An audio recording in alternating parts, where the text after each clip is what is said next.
Good morning, everybody. We are now going to be starting our first session for the day. I hope that everybody had a nice evening. For those of you who arrived this morning, welcome. As you can see outside, we have made arrangements that the sky is brightening. The snow, I believe, has stopped falling just about everywhere that it should stop falling. The roads are clear. That doesn't mean you should get up and leave. We want you to stay and enjoy the day and the program that we have laid out for you throughout the day. I'd like at this time for our morning welcome to introduce the president of our Coalition of New York State Career Schools, Muriel Adler. Good morning, everybody. I am so delighted to see you all here. For those of you who were here last night, it was really great to hear Kevin Smith's words. I think we're on the brink of a new and beautiful era. For those of you who have been in the industry for a long time, as I have, you know that we've had our highs and we've had our lows, but I really see ahead great things for our sector because we know what we can do. We know the kind of training we can provide, and we know how many of our students go on to find meaningful careers and better their lives. And we are doing a sensational job, and with our partners at State Education, we're going to do an even better job. Today, we're going to hear about the new regulations. There are some great things in there. It's going to make everybody's lives easier. We're going to have an understanding of the regulations that I think in the past were not always so clear because we sort of learned by doing, but now we're going to have it all laid out for us. We'll be able to ask our questions. We'll have a great understanding so that we can follow the regulations and make our schools better and better. The day is filled with great information, with great networking, with good food, good companionship. So please learn and enjoy and welcome.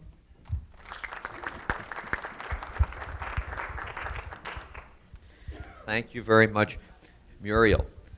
You know, this program today is a truly special program because, as Muriel mentioned, you know, this is a watershed event.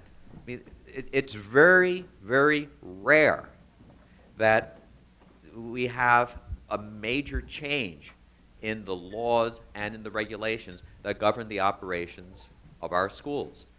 I mean, we know back in the late 80s, early 90s, there was a push. There was major legislation enacted at that time. At that point, you know, additional regulations were put in place. A few years later, there were some changes. They were minor in scope, but we've seen nothing at all like what we're experiencing now. And the good news is, over the last several years and over the last several months, particularly, I mean, there was an ongoing process of discussion, negotiation, give and take. We heard Deputy Commissioner Smith yesterday speaking to the process. I mean, what you have in the underlying law is something that was a process developed as a result of a process of discussion in conjunction with the Coalition of Career Schools, with the Beauty School Association of New York State, with the Advisory Council, with input, and that's the process that works. It's a cooperative effort. It's getting people together to try to achieve something that's going to be a good end product. As with anything, there's give and take, there are compromises, there are certain things that we might have liked to have had additionally, there are some other things that others might have wanted to have additionally, but in the give and take compromise process, we try to come up with what's going to be the best overall. And so today, we're at a very exciting point in time. In a matter of a few short weeks, the new law is going to be going into effect, and in conjunction with that, new regulations likewise have to be developed. And today, we're very fortunate to have our Bureau Director, Carole Yates, and also top assistant over here who's working along with us, Thomas Reimer, on just giving us a good overview and a good understanding of the process and where we are and what's happening. And as you see, there's a lot of time that we have on the schedule for them today. And we've discussed this in advance. How much time do you think you'll need? What do you want to do? How do you want to do it? And in going back and forth and wanting to make sure that would best serve your needs, we came up with this a program of first having this super session relating to this, and then having 2 breakout sessions after this, okay? And one of those breakout sessions will be headed by Thomas, another one will be headed by Carole. They'll have slightly different focus. Those breakout sessions will be in the conference rooms off to the side of us over here. You'll go out that back door and down the hallway, and you'll be in that conference center area. And then when you do that, we ask that you'll go into, half of you will go into one session, half will go into the other session, and then in the afternoon it's going to be repeated. So those of you who were with Carole this morning in that breakout session, you'll go to Thomas in the afternoon. For those of you who were with Thomas this morning, you'll go to Carole in the afternoon. But when you go to the breakout session after this program, the super session, we'll divvy you up half and half so that there won't be too large a group, and you'll be able to have very good personal interaction regarding what these laws, what these rules are all about. So at this time, without any further ado, let me call forward Carole Yates and Thomas Reimer so that they can begin the super session. Please come forward. And on the tables, you should have found copies of the regulations. There are 46 pages of them, I believe, and there are 2 on each side over here. If you haven't seen them, they're out in the middle of your table. If someone doesn't have them, just let us know, and we'll make sure that you get a copy of it over there. Okay? Good morning. It's a nice turnout. I'm very pleased. Thomas and I came down yesterday. Many of you saw us last night. It's a nice place. We didn't come last year, and I find it to be very comfortable. Can everyone hear me okay? Okay. My intention last night, it's been a very busy few weeks. As you know, we've had some staffing changes in the office. We're down a good number of people, some really pivotal people, as you know. We lost Mike Kalinsky, who was in charge of our pending school licensing and directors. He left for a promotion in the Office of Professions, and that happened in the end of June. We lost our keyboard specialist, and her primary function was answering phones and also handling requests for student records, which you would not believe the number of calls we get on that. So we haven't replaced her yet. She also went for a promotion. She's in Office of Counsel now. And she's directly working with Rich Troutwine, who's Deputy Commissioner for Legal Affairs in the department. So, and then the one that has hurt the most was the loss of Monica Borden, who has also gone to over to the Office of Professions. We're hoping that this will result in her getting a promotion. She had dead-ended in our office, and it killed her to leave, but we can understand what's going on. So we're having a lot of changes in the Bureau right now. And it seems a good time, the way the moons are aligning with the new legislation and the new regulations and all the work that we have to do with that. I think Terry made a good point of the level of cooperation we had during this process. This bill was in the works for about 7 years. It goes back to Joe Friday's. It goes back to just when I was becoming director, and it's been an eye-opening process. It's kind of interesting right now because we're just coming out of I think, a very nasty political fight on the national and local levels. And I must say I learned a lot during this process in terms of politics. Everything that we did had to be vetted through various interest groups in the Capitol, whether it was specific Assembly or Senate members. We had direct contact with Shelley Silver's office, Senator Laval, who supported our efforts, certainly Deborah Glick in the Assembly, very, very involved, hours upon hours upon hours of meetings and follow-up conversations. And many of you reached out to these people to discuss your concerns and what you felt was important to the industry and perhaps individually. Let me get comfortable here. Amazingly enough, it did pass.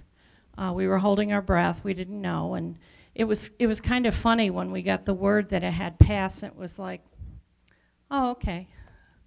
You know, it wasn't like we were out celebrating. We've just been through it for so long, and we were pretty confident that it would pass, and fortunately it did. And we were all joking. Now the hard work begins. It's kind of like when you're applying to become a new school, and everybody says, "Oh, I've never worked so hard in my life." And your field supervisor says, it's just beginning. You don't have an idea how hard it is until you start to run the school. This just gets you a little warm-up. And we've worked very diligently with Office of Counsel, Jerry McAvoy, who is our attorney in Albany.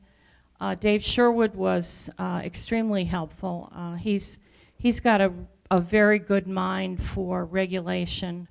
Monica put a lot into this too, particularly the teacher piece, which has a lot of changes, as you're well aware.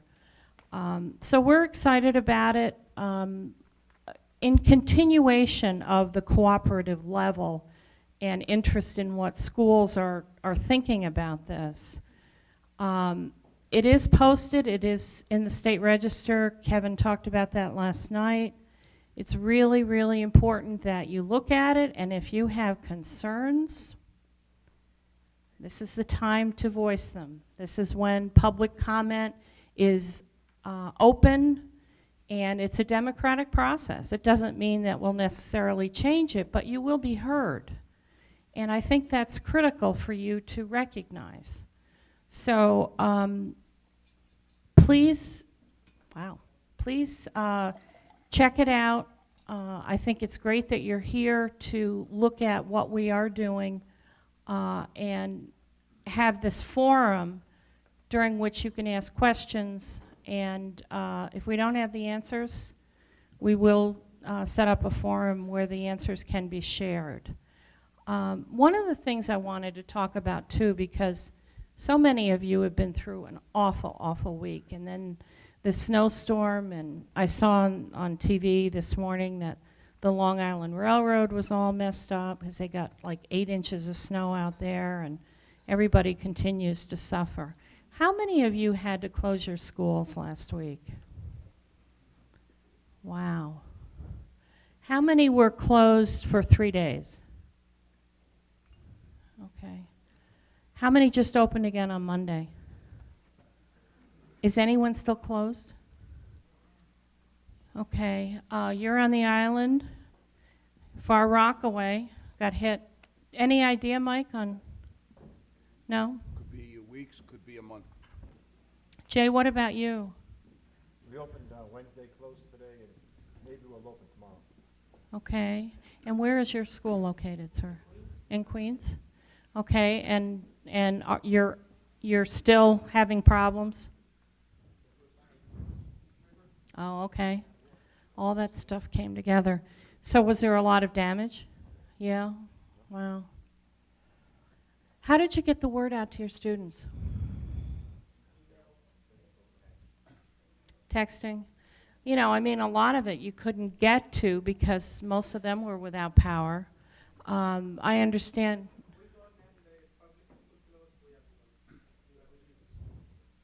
Okay.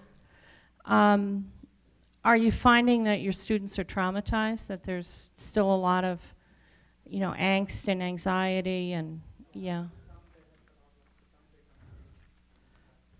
Mm-hmm. Mm-hmm. How are you going to handle this, say, week-long? Are you going to tack it on at the end? Is that what your plan is? Okay. Are the students okay with that? Are they aware of that? Okay. Okay. I had a couple inquiries from some of the schools asking if we had a disaster relief plan, and we don't. We're not public schools where you're dealing with minors. We're not universities where you have a lot of resident students. The majority of you are dealing with students who are mature and have hopefully common sense to know that this is an emergency situation. Basically, my position is everyone reacts according to what your municipality tells you. If you're supposed to evacuate, you evacuate. Did any students complain about how you handled it? Did you have any feedback? Yeah, okay. Well, yeah, it gives them something else to complain about, yeah. It's a terrible situation. We can only hope that it gets better. Thomas, did you want to comment on this at all? A little bit. Just a reminder to document the days and hours you are closed, because next year or in 2 years from now, when your field associate visits, the exact days and hours may have been forgotten.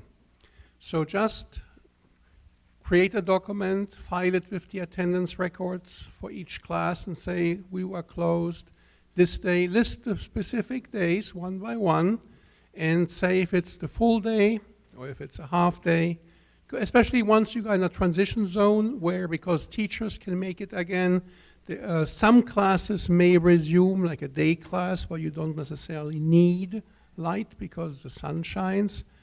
So that way we know.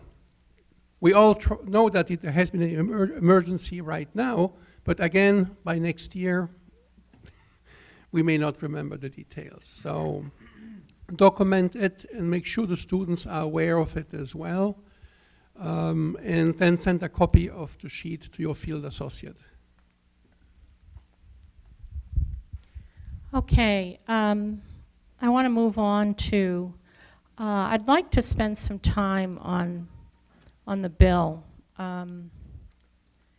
because the regs are an outgrowth of that. As Terry mentioned, we did a tremendous amount of give and take.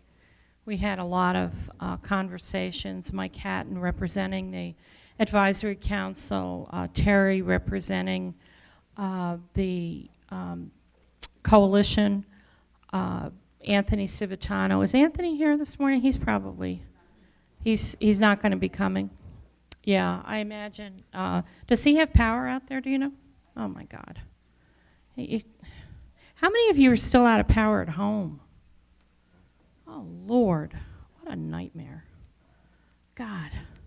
When I lived in, my husband and I had lived in the traditional family house with the 4 bedrooms and the pool in the backyard.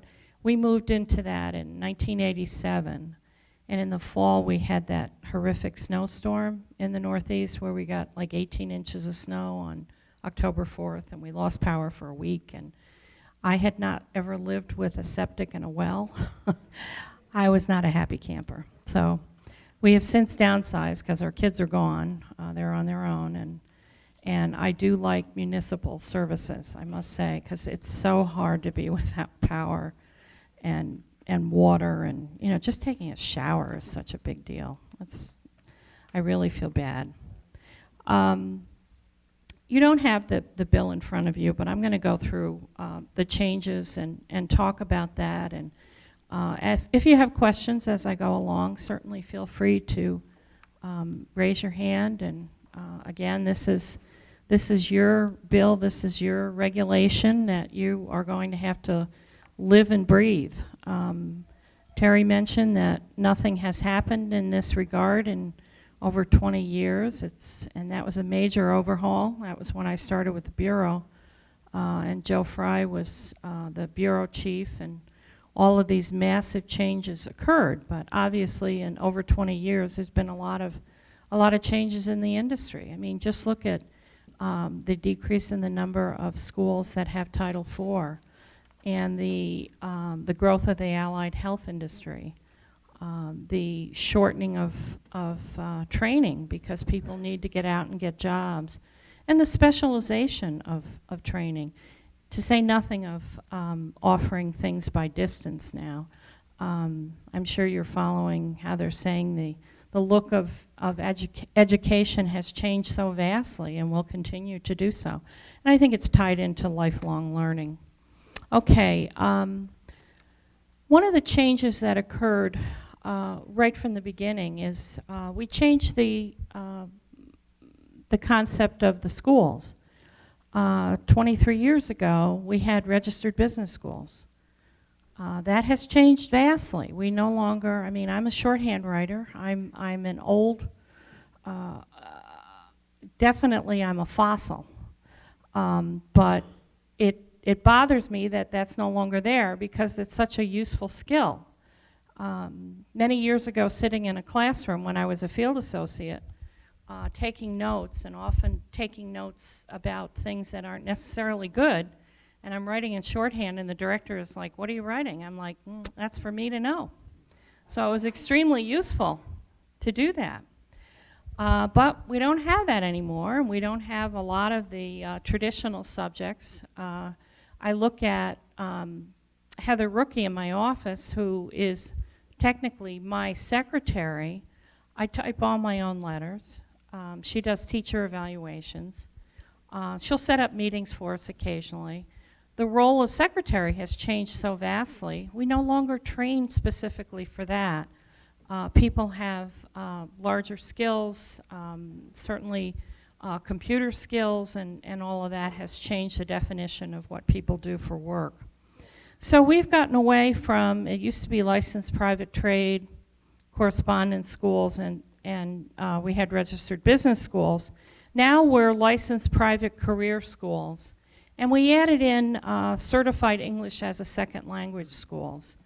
Little did we know that this would cause a tremendous uproar in the ESL community, almost to the point of being successful in blocking our bill.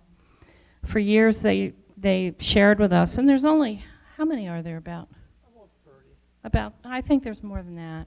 There's not a large number of them, though. Some of them are chains with couple of schools. Okay, okay.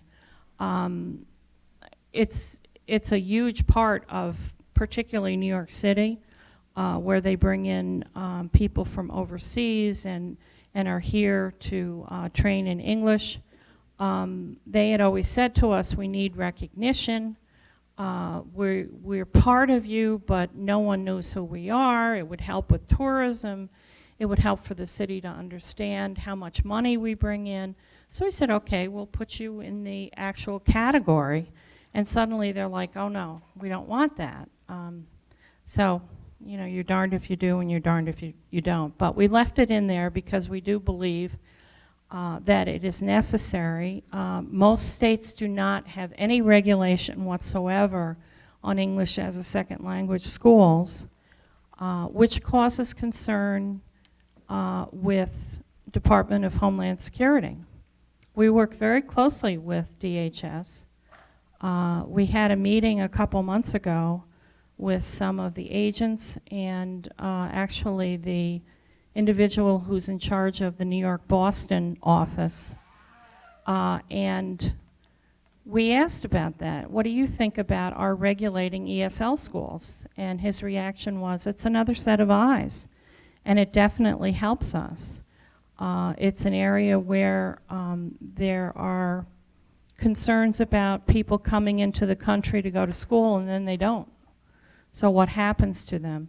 I have to say, as a citizen, after our meeting with them, I felt a lot better because I felt that these are people who are really dedicated to what they do, and they have a much better handle on the situation than they did before. They know a lot more who's here and who isn't. Pre-9/11, they really didn't have a handle on it. So as school owners and as private citizens, I think that's a good thing. Okay, As I mentioned, we no longer have the differentiation between the private trade school and the registered business school. So those will be merging. We are working on a letter to the owners and directors telling you how that will be affected. It's amazing how many areas that this is touching. As you can see in the regulations, you had to go through and make sure all reference to business schools and registered, et cetera, were taken out. But we think it's a positive thing. I think it is positive too in, God bless you. Oh my goodness. So many of you might have started out many years ago as a business school. 9/11 happened, the IT craze crashed, and everybody suddenly wanted to go into trade, and you had to wait for a new license. You're not going to have to do that anymore. And I think that's really huge. All you have to do now is get an enrollment agreement approved, and you submit the curriculum, and it's going to be a lot easier for you. And I think that's a very positive thing for the industry.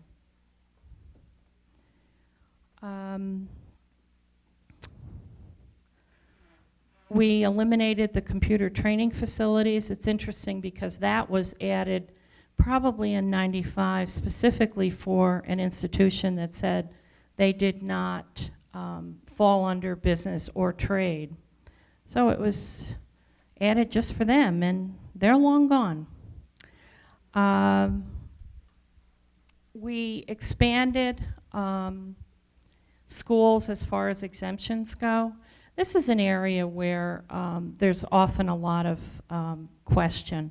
In the past week, I've gotten 3 calls from 3 different institutions claiming that they are exempt, and they have a different opinion than we do. So it could be a bit of a legal battle. It was very interesting. I received one such inquiry from an attorney. And frankly, when we get inquiries from an attorney acting on behalf of a school, particularly in the licensing process, we're not too thrilled because they're not giving us any information. They're not telling us the name of the person, the name of the school, what they teach, and then they ask these very specific questions. And this guy gave me, he obviously had picked and gleaned information and emailed it to me. He says, so what do you think? Do we meet the requirements, or are we exempt as we believe we are? And I said, you know, I really need more information. They must have a website. Can I go to the website? He wrote back and he said, my client wishes to remain anonymous. And I said, well, then you can tell your client that we're not going to tell you if you're exempt or not. And you may get a visit from us saying that you do have to be licensed. And it could escalate. Certainly we've had schools who have come in and gotten licensed. They've been operating for quite a while and they get fined. So not a lot of cooperation there, and it's been kind of interesting. A few years ago, this was something that was done on a national level, and this caused an incredible flurry, where we said that yoga teachers had to be licensed, that if they're teaching people to be yoga instructors. You know, I took yoga several years ago, and I really should get back into it. I always thought these kind and gentle people, oh my Lord, I have never, ever seen such venom as we got from these yogas. It was amazing.